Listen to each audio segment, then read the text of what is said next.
Continuando, a gente sabe, isso que eu tenho comentado com vocês,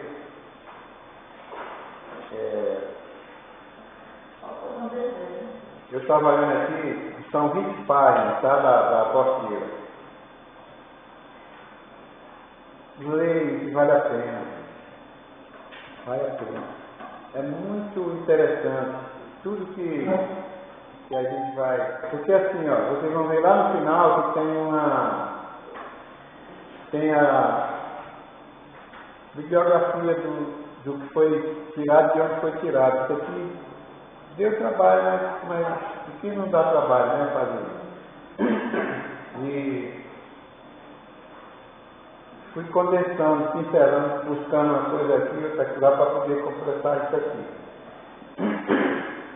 Tem algumas questões, vocês veem que nessa apostila, esse aconselhamento, eles têm um rito aqui muito direcionado à questão da família, questão da construção sociofamiliar. Não adianta, cara, que a base da sociedade começa na nossa casa. Eu comentei na época que eu fui consagrado, pastor, terminou o evento, aí o pastor até pediu para eu falar alguma coisa. E a primeira coisa que veio na minha mente foi que o pastoreio começa na nossa casa.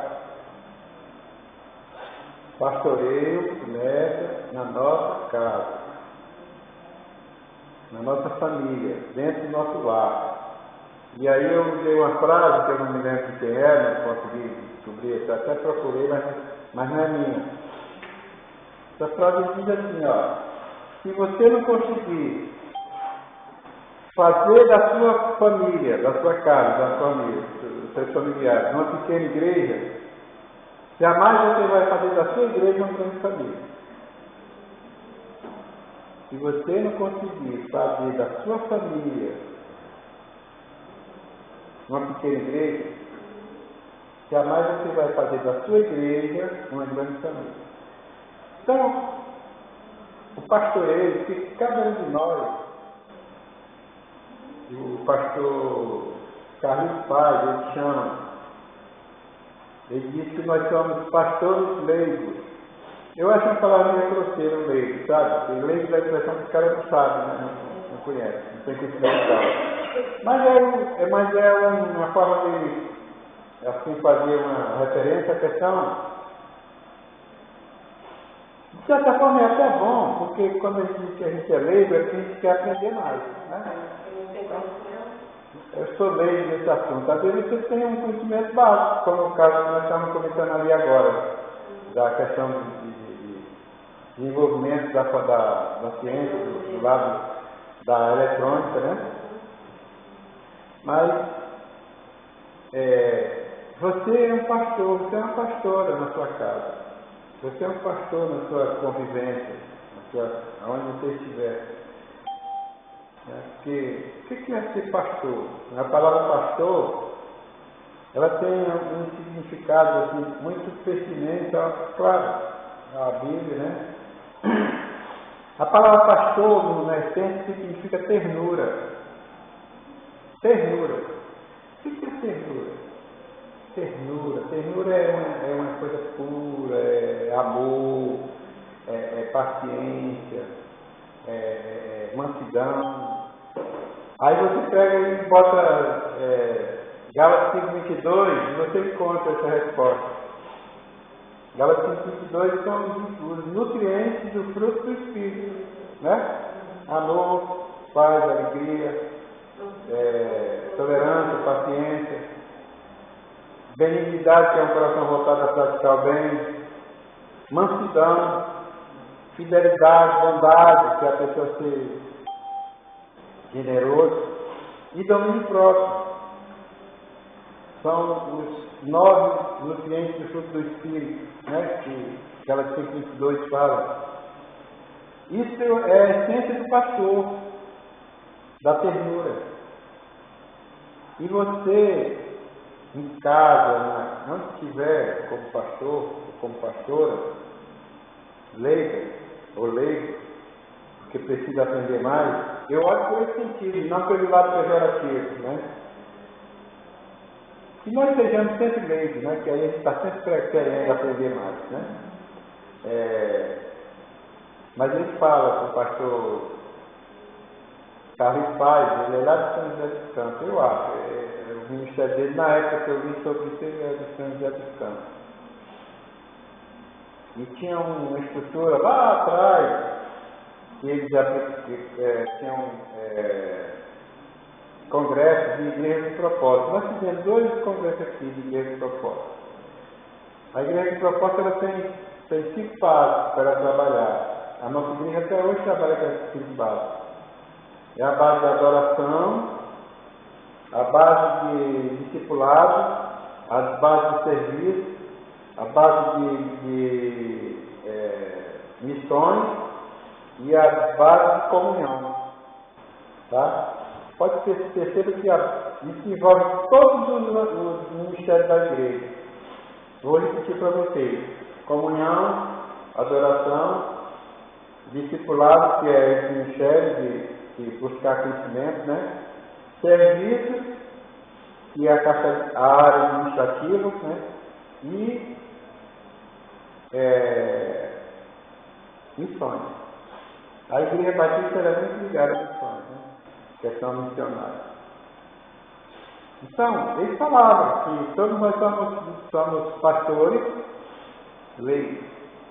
Aí, quem é que não é pastor leigo? É o pastor que tem uma formação acadêmica adequada, que passou pelo processo de concílio, que foi consagrado, né? Mas nós somos pastores, é uma responsabilidade para o pai, para a mãe, para o avô, para a avó, pastorear o seu rebanho. O meu rebanho é um pouco, lá em casa são 23 pessoas. E eu, minha esposa, deixa 5 filhas, 5 genros, 10. 5 netos, 15. 6 netas, 21. Eu e ela, 23. Só que tem os namorados da filha, do namorado da neta, a namorada do neto, né? E aí tem um irmão, achei uma minha, o Vanderlei. Aí você conhece, só você ler, tá? Tranquilo. Então, você ainda está convalescente, tem que não se esforçar muito. Mas aí agora você vai relaxar. Mas está convalescente. A gente, nesse período dele de convalescência, é bom tirar o pé do acelerador. É porque o Charles tinha os 2 para começar, aí depois o João Antônio e depois o pastor José Cláudio, né? Aí eu já conversando um pouquinho. E agora Então, gente, é importante, né, a gente ter, isso é uma responsabilidade que nós temos de ter, assim, mostrar, né, para as pessoas que estão nos rodeando, seja parente ou não, a gente ter esse perfil de pastor mesmo. É como se a gente fizesse assim, ó, eu sou cristão, eu sou um pastor. A palavra pastor é uma palavra parece pesada para a gente, né? Pastor. Mas nós somos. Nós temos que construir isso nos outros, ver a gente como uma pessoa, um conselheiro, como uma pessoa que tem uma reputação zelosa. É isso, tá? Quando nós falamos sobre a questão a gente alicerçar o nosso lar, né, com a herança familiar, quando eu falo que a herança familiar a gente herda dos pais, os costumes de cultura e leva para dentro do nosso lar. Só que nós não somos só nós que levamos, no meu caso, a minha companheira também trouxe, minha esposa trouxe, a sua esposa traz e por aí vai. Aí vocês vão trabalhar isso no sentido de não bater assim, ó, mas de fazer isso, ó, de acoplar, e não de ficar batendo de frente. Tem que acoplar, né? É o côncavo e o convexo, né? Se juntar. Ou seja, para isso tem que ter tolerância. Amor, tolerância, paciência e por aí vai. Pode falar em Gálatas 22 também aí. Botar todos esses ingredientes no Espírito que vai casar com o Espírito, tá? E aí a gente tem a expectativa conjugal, a expectativa em família. Porque ali vão ter ideias divergentes às vezes vai ter algum tipo de frustração, às vezes vai ter algum desapontamento. Você tem que aprender a lidar com isso. Eu lembro que aqui a gente faz também curso de noivo também, né? E na época que a gente estava organizando o curso, pastor Zé Cláudio, eu e o pastor Zé Cláudio, aí eu falei, pastor, eu tenho um material bom em casa, então eu também tenho. Ele disse, então traga que a gente vai ajustar para a gente se ajustar. Resumindo, quando ele trouxe o livro do pastor Jaime Kemp. E o livro que ele trouxe era igual ao meu, Jaime Kemp também. Ou seja, um conteúdo bem promissor, e aí a gente organizou a apostila dos noivos em cima disso. Eu lembro que o pastor Jaime Kemp fala, em cima disso que nós estamos comentando, que ele tinha, inclusive ele nos sugere que a gente faça um curso de noivo acima de 10 casais. 10 casais são 20 pessoas, claro. E aí, para você dar a oportunidade a cada casal de falar, ou alguém, né, interagir tudo. Quando tem muitos casais, aí a coisa fica meio... Alguém fica sem falar o suficiente. E aí tem um casal que a noiva chega para o pastor e diz, pastor, olha só, eu e meu noivo, nós temos uma vida assim, ó, top de relacionamento. Nós nunca discutimos, nós nunca tivemos problema, nossa vida a dois, né, no caso eram noivos, sempre foi mar de rosa. Pastor, que bom, qualquer. E aí, vida que segue, né? Tal. Um dia, ele sentado, todo mundo contornando assim, ele falou, olha, isso ele está no livro dele. Tem um casal aqui que está me preocupando muito. Aí a noiva deve ter tocado assim no noivo, nós estamos bem na fila.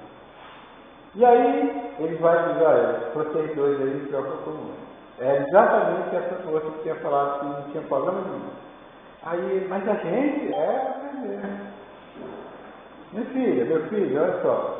O período de namoro e de noivado é para você conhecer a personalidade, o caráter, a gente se conhecer melhor com o outro. A minha preocupação com vocês é, quando acontecer o primeiro conflito no lar de vocês, casados, já casados, como é que vocês vão lidar com esse conflito se vocês nunca tiverem conflito? Então, às vezes, quando a gente se depara com algum tipo de desapontamento, algum tipo de desilusão, algum tipo de frustração durante a nossa vida, é para a gente amadurecer em cima daquilo. É para a gente ver aonde a gente pode consertar a situação. Às vezes a gente foi intolerante em algum momento. Às vezes a gente não deu ao ouvido necessário para escutar aquilo que era criado. Às vezes a gente quis falar mais e ouvir menos. E aí eles se aquietaram, né? E aí o pastor diz, olha, exatamente nesse conflito, ninguém está estimulando ninguém a ficar brigando pelo conflito, não. Mas quando vier os conflitos, a gente só vai aprender a lidar com ele quando aquele conflito se repetir. Se repetir. Por exemplo, a gente não estava falando na questão de frio.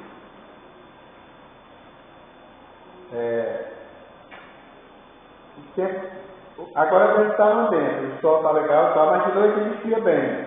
Aí, o irmão ou a irmã gosta de dormir só com lençol. Não aguenta o cobertor. Lençol. Ela não vai conseguir dormir só com lençol, cara.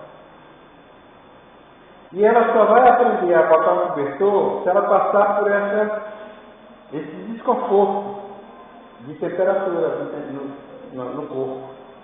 Aí ela aprende que quando o tempo estiver nessas condições agora, ela precisa ter um cobertor ali para poder se cobrir. Eu tive no ano passado, quando a minha neta estava na escola de marinheiro lá em Florianópolis, eu fui lá para uma formatura dela, quando ela sai de aprendiz marinheiro para Brumete. Aí eu fui. E estava lá naquela época, eu peguei 12 graus, né? E aí, minha filha Márcia tinha alugado lá um apartamento e tal, e aí nós fomos para lá. Um período, né, de 5 dias, por aí. E aí, quando eu cheguei lá, né, aí tinha o quarto dela, disse, pai, eu vou cozinhar aqui, ela e a filha dela, e tal. Eu disse, tá bom, filho, então eu vou ficar com o quartão do meu pai, só pra mim, tá bom. Eu cheguei no guarda-roupa, tudo mobiliário, né? No guarda-roupa, tinha muitos cobertores. Eu tinha um cobertor lá, sem exagero, era assim, ó. Exagero, o cobertor, né? Tinha mais relação. Como é que é esse exagero que eu falando? Aí a temperatura foi caindo. Eu peguei aquele cobertorzinho que eu costumo, né? Eu vejo, porque todo metido da coisa, né? Aí, tá bom, né? Tirei um cochilinho, daqui a pouco está gelado, que negócio é esse? Que frio danado. Com certeza foi menos de 10 de 12 graus. Nem vacilei, puxei aquele maior que tinha mesmo, que tal, por cima do outro, hein? Eu estava me lembrando disso ontem, por cima do outro. Eu aprendi com o quê? Com o meu sofrimento. É isso que ele está falando. Aí quando se você for lá para minha filha ontem veio lá para cá. Isso. Minha filha ontem veio lá de São Pedro, né? E eu falei para minha filha, tu bota cobertor lá para ele, para ela e para minha filha. Tá bom. Aí quando eu cheguei lá no quarto, né, para falar a Claudinha, né? Claudinha, minha filha, aí eu vi ela tirando um cobertor desse grossão também da mochila. Minha filha, você... eu trouxe, né, pai? Sabe como é que é, né? Aí eu me Então aí, o que a gente está falando aqui, quando a gente tem conflito, quando a gente tem algum tipo de dificuldade, a gente aprende, gente. Tem uma frase também, que eu não sei de quem é, que eu gravo, que diz o seguinte: quando a gente sofre com os nossos próprios erros, nós somos inteligentes. A gente sofre com os nossos próprios erros, né, e se corrige, nós somos inteligentes.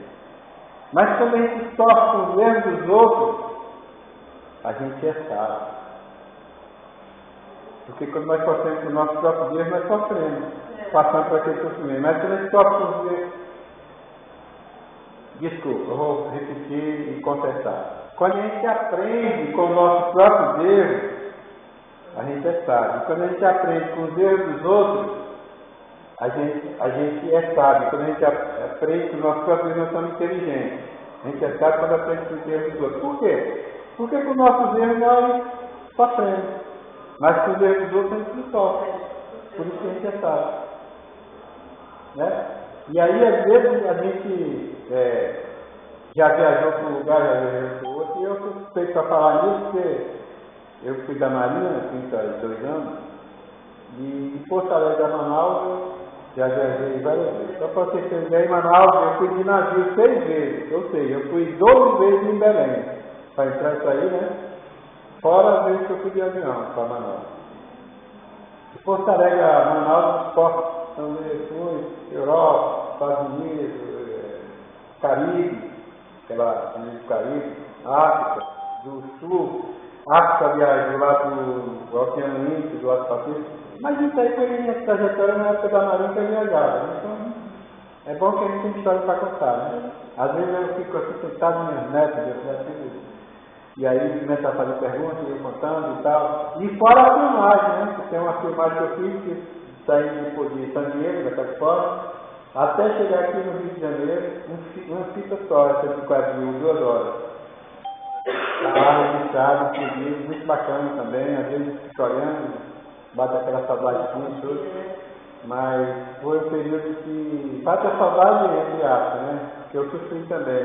Que eu passei naquele ano, de 89 para 90, eu passei Natal e Ano Novo no mar, na verdade.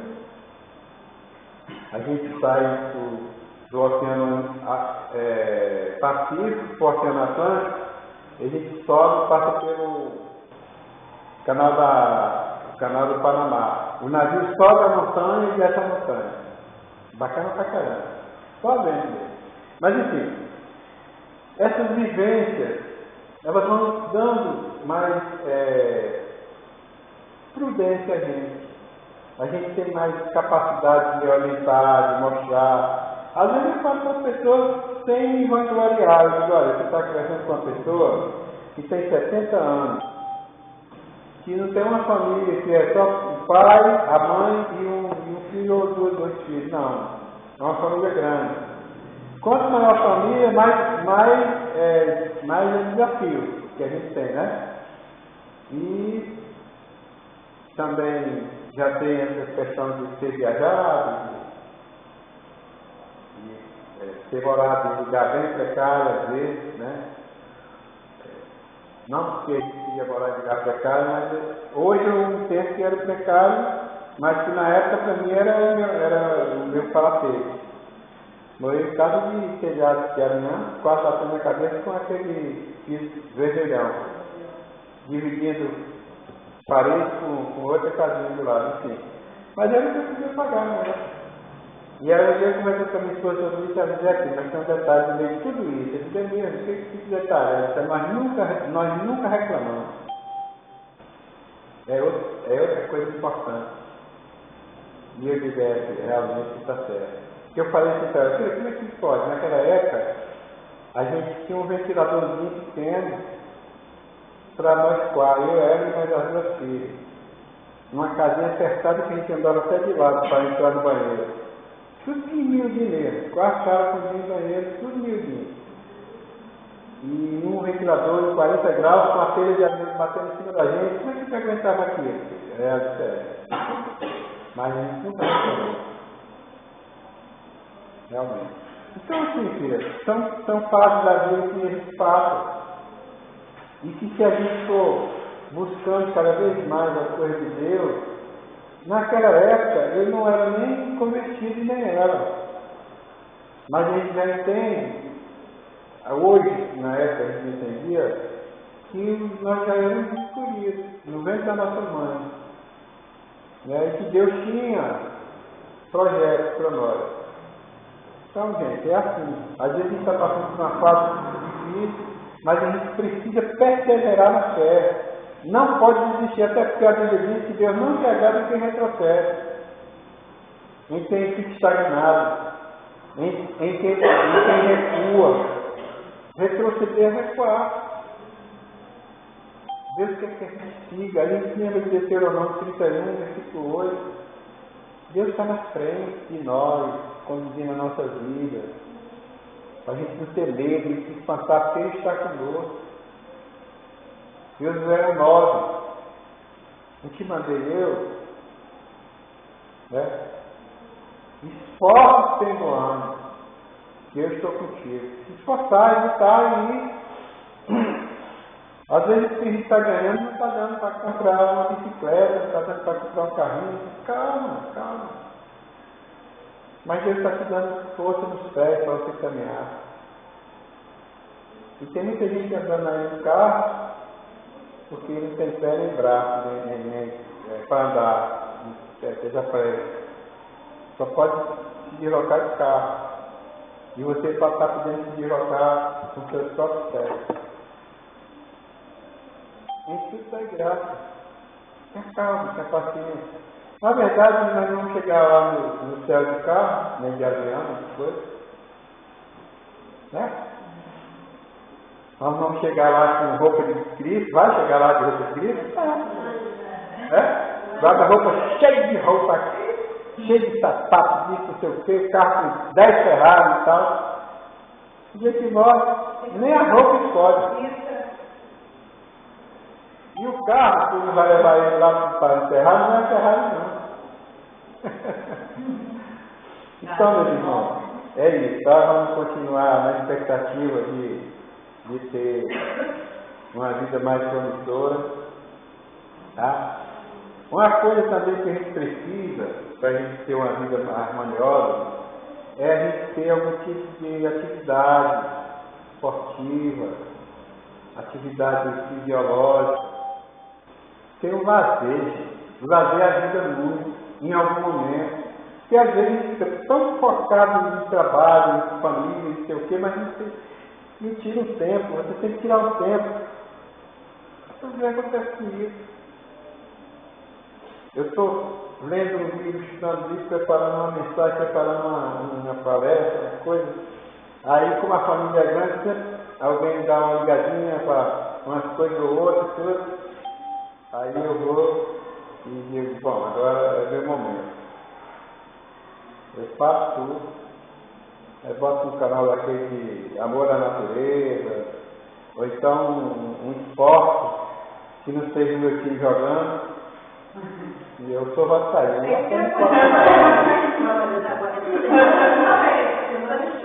Mas essa semana eu fiquei bem. Às vezes na cerveja. Estava ali doando agora os pastores. Tem 6 pastores, tem 3 vascaínos e tem um tricolor. E agora o pastor Bruno, que é flamenguista, está indo para assumir a igreja lá. E fica só um tricolor, um flamenguista e 3 vascaínos. Aí o pastor sofre, né? Então, não precisa nem o pastor sofrer. Se ele levar vascaíno, ele já sofre o suficiente. Mas isso é fácil também, eu entendo que é fácil. Porque assim, time para ser 4 vezes campeão brasileiro é porque ele teve o momento dele, né? Já foi 2 vezes finalista do Campeonato Mundial de Clube, já ganhou o Libertadores, por aí vai. Mas enfim, eu estou falando isso por causa do hobby, por causa do lazer. Porque quando você bota no. Eu gosto de ver esporte, né? E aí eu digo, cara, eu vou ver. Ontem eu vi uma parte, não vi tudo, que eu terminei assistindo quando. Esqueci o nome dele agora, eu gosto dele pra caramba. Um surfista brasileiro, que ontem foi campeão lá nos Estados Unidos. Foi ontem. Não, Medina não foi Medina nem disputou agora. Medina tinha problemas de emocionais, aí agora deu uma parada, mas é o Dora, não sei o que Dora. É bom ele na semifinal o cara faltava 1 minutinho para terminar, e o cara na frente, aí pegou a onda lá e deu lá 2 aéreos e tal, acabou ganhando na última onda. Não tem nada a ver comigo, né, essas coisas de onda, mas é porque eu gosto de esporte. E eu vi uma vez em Medina, treinando em casa, ou na academia, treinando. E eu me apaixonei pelo treino, pela maneira. O cara sobe uma bola quase da altura disso aqui, uma bola, e o cara fica em cima dela, se equilibrando, cara. Eu disse, cara, que legal. E o esforço dele, esforço, você não vê um cara daquele ali com a barriguinha. Todo mundo enxuta, porque eles buscam mesmo. E o cara para se equilibrar numa prancha daquela, cara, não é fácil não. Mas enfim, o que eu estou falando para vocês é buscar algo. Eu gosto, sempre gostei muito de natação. Natação para mim foi o esporte que eu mais me dediquei mesmo. Apesar de gostar de futebol, de jogar pelado, tal. Mas natação para mim foi um esporte mais completo. Né? Hoje eu faço minha caminhadinha e tal, com uma bicicletinha em casa.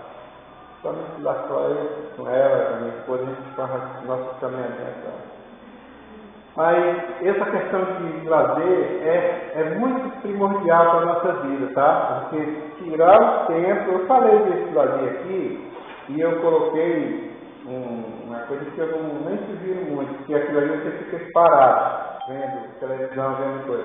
O lazer tem que ser um lazer que você se movimente.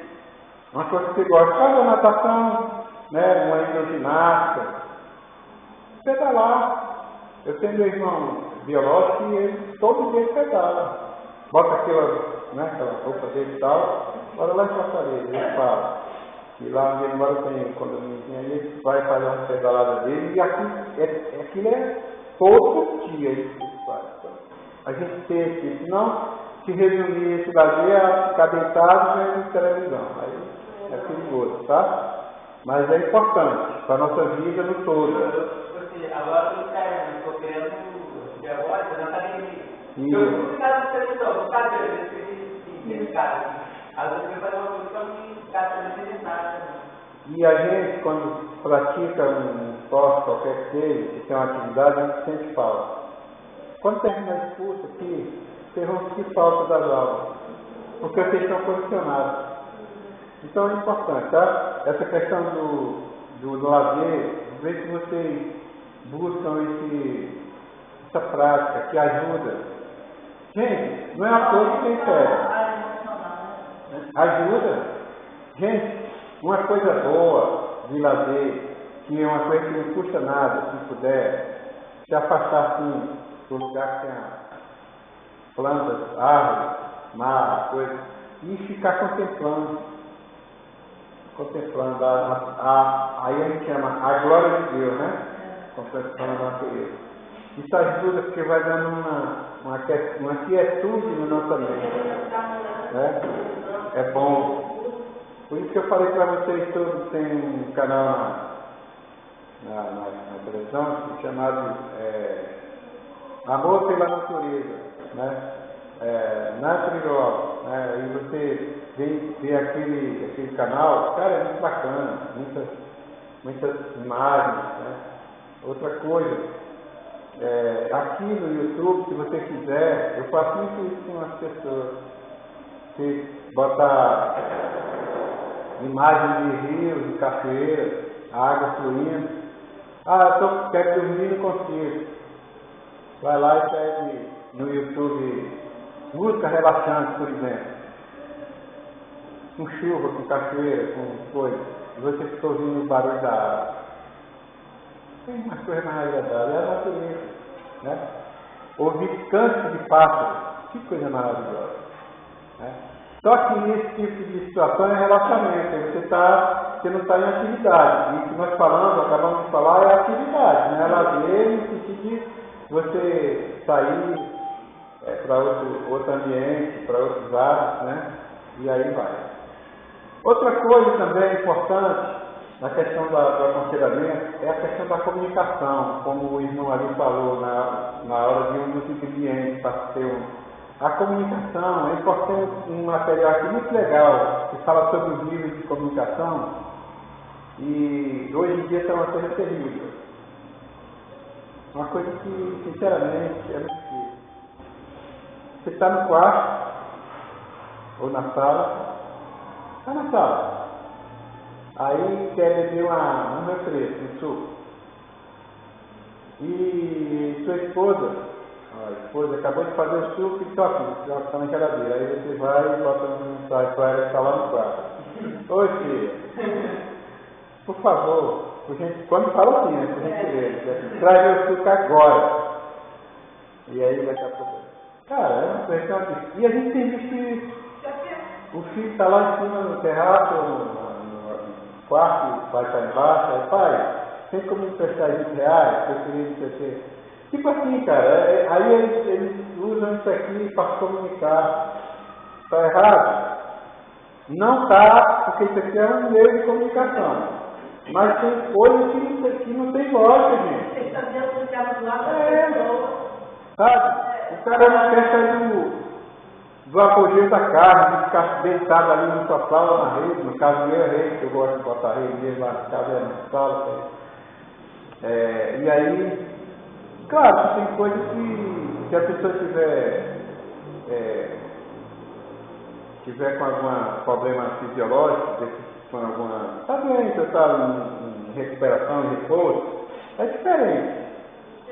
Mas que eu estou bem, estou bacana, e ficar minha filha e tal, eu parei, cara, não pode. Sai dessa. Isso aí é uma coisa que parece que está aprisionando a pessoa. Enfim, essa comunicação não é a comunicação que nós estamos nos referindo. Nós estamos nos referindo à comunicação no sentido da gente ter uma estrada com dois sentidos, né? Porque assim, quando eu falo para a irmã e não tenho retorno, quando eu falo para a irmã não tem retorno, falo para a irmã não tem retorno, parece que só tem um sentido essa comunicação. Eu falo e não tenho feedback. Tem que ter um feedback.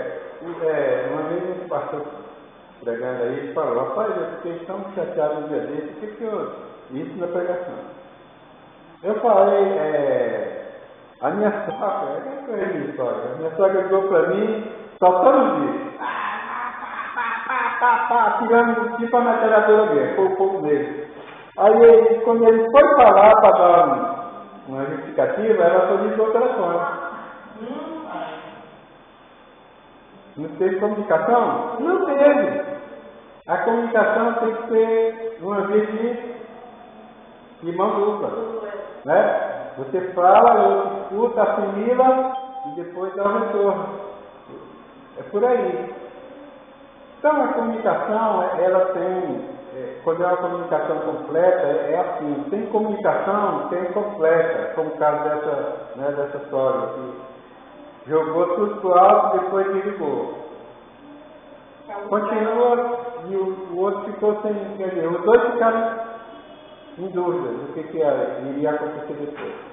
Mas assim, essa questão da comunicação, ela é como se fosse uma chavezinha para trazer assim, um relacionamento saudável.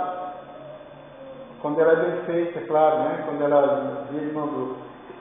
Às vezes a pessoa fala uma coisa para o outro que agride o outro.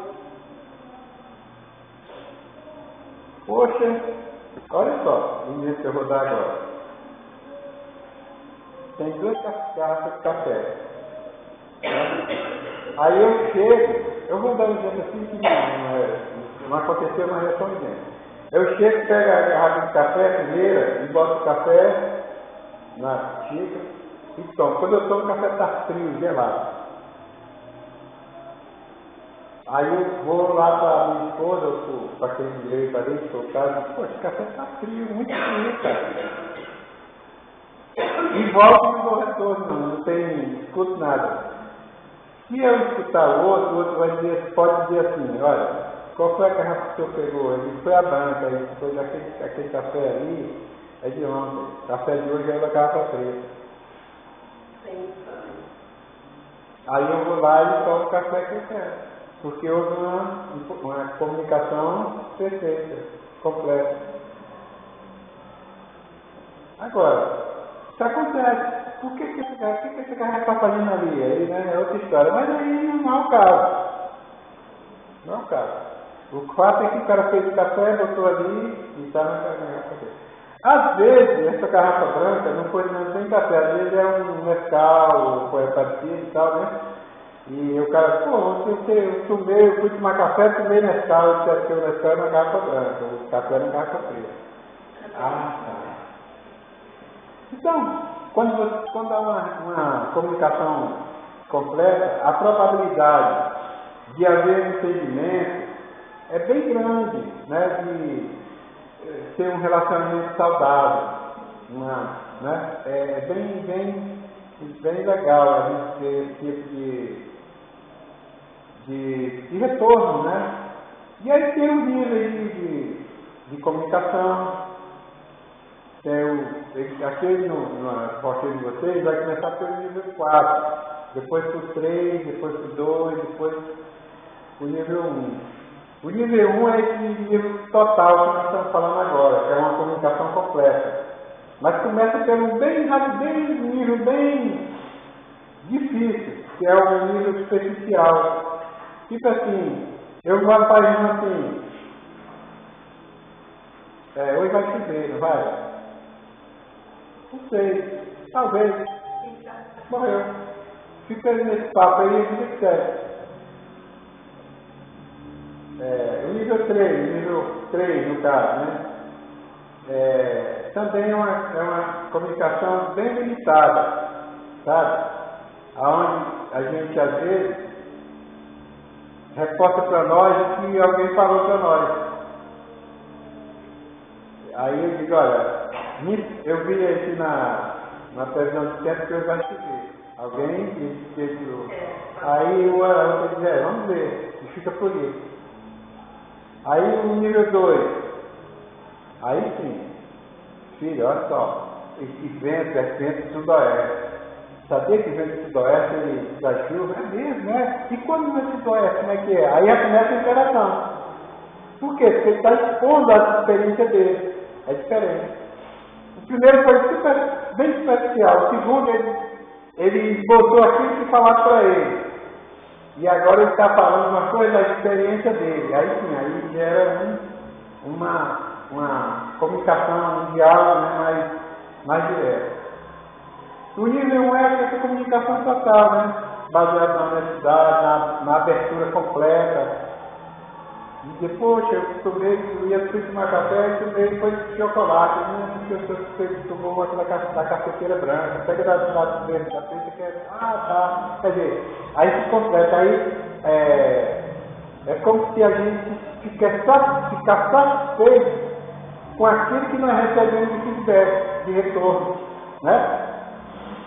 Então é legal a questão da comunicação quando ela se completa, quando é uma via só de uma direção, ela não fica completa. Ela fica às vezes superficial, às vezes a gente fala aquilo que a gente recebeu de informação, às vezes a gente fala aquilo que a gente tem de experiência, né? E assim, tá? Outra coisa também, para a gente melhorar a nossa comunicação, em se tratando de lá, porque a postura de vocês, ela tem muito a ver com o lar, com a família, que é a estrutura, gente. A igreja, quando a gente está na igreja, a gente está trazendo aquilo que reflete no nosso lar. Deveria ser assim, né? A gente sabe que tem as exceções da regra. Como a gente já ouviu falar aqui. A esposa, os filhos dizem, eu queria que meu pai, em casa fosse o mesmo pai lá da igreja. Devia ser assim, né? Então, para melhorar a comunicação no lar, e a gente escolheu o tempo certo para trazer algum tipo de... Chegou do trabalho, cheguei do trabalho agora. Dia tudo está estressando. Aí quando eu venho em casa, a mulher já vai dizendo, olha, hoje a geladeira tem não sei o que, a água está estourada do cano lá do cano, de coisa, vai ficar problema. Só que ela já ajeitou a geladeira e ela já botou lá uma fita, coisa e atenuou o vazamento. Mas não, ela está jogando tudo em cima dele, mas ela já, calma, gente, deixa o cara tomar banho dele, deixa o cara jantar, filho. Tem uma coisa aí que a gente precisa, de vez que a gente consegue dar uma arrumada no final de semana, sabe o que é, filho? Aí o cara já está bem relaxado, aí só, teve um cano ali assim, mas eu apertei aquela rocinha lá mas está dando uma pingadinha. Mas não tem problema não, depois que o carro é diferente. Aí o cara vai pegar aquele despejando todo o lixo que problema em cima do camarada. Calma, gente. Tenha calma. Tá? Tenha calma. A gente escolheu o tempo certo para poder a gente trazer a situação. Está tudo na porta de vocês, isso é tranquilo. Outra coisa é sempre priorizar a verdade. Meus irmãos, Jesus falou bem claro, que o caminho, a verdade é a Deus. E a Bíblia diz que o pai da mentira é o marido. Na sua relação de família não pode existir jamais mentira. Tira isso do seu dicionário. Porque você vai pagar o preço depois, em algum momento. Porque a verdade ela sempre se inventando. A mentira sempre inventando. E a pessoa acostuma, né? Porque tem pessoas que nem estão, que a mentira pode ser a verdade dela. Isso é uma característica de pessoas que usam droga. O drogado, ele mente. Ter cuidado para não usar o silêncio para frustrar o seu parceiro, a sua parceira. Isso é terrível. Você chega,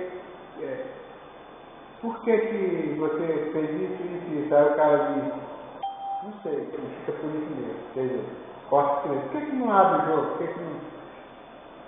Tem que esboçar, tem que trazer as coisas à tona, para não frustrar o outro. Tem gente que é terrível.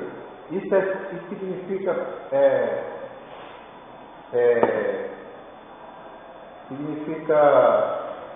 abuso psicológico. Eu vou parar aqui, porque o pastor Antônio chegou, ele já deve ter vindo puxar meu orelha. E parar aqui, porque eu vou também chegar agora, né? A gente vai chegar. Irmão, pastor, chega aí.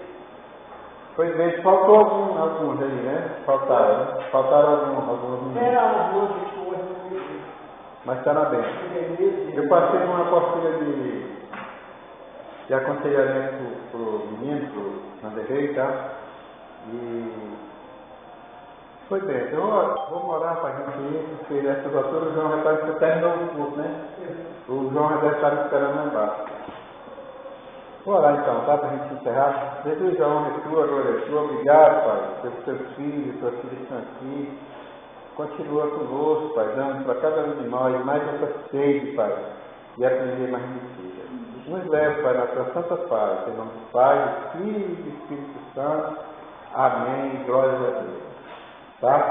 Meus irmãos, foi um prazer muito grande estar com vocês. Feliz em ter o Vanderlei aqui conosco também, tá, Vanderlei? Se arrependendo. A gente falou como é que liga aí? Pode ligar.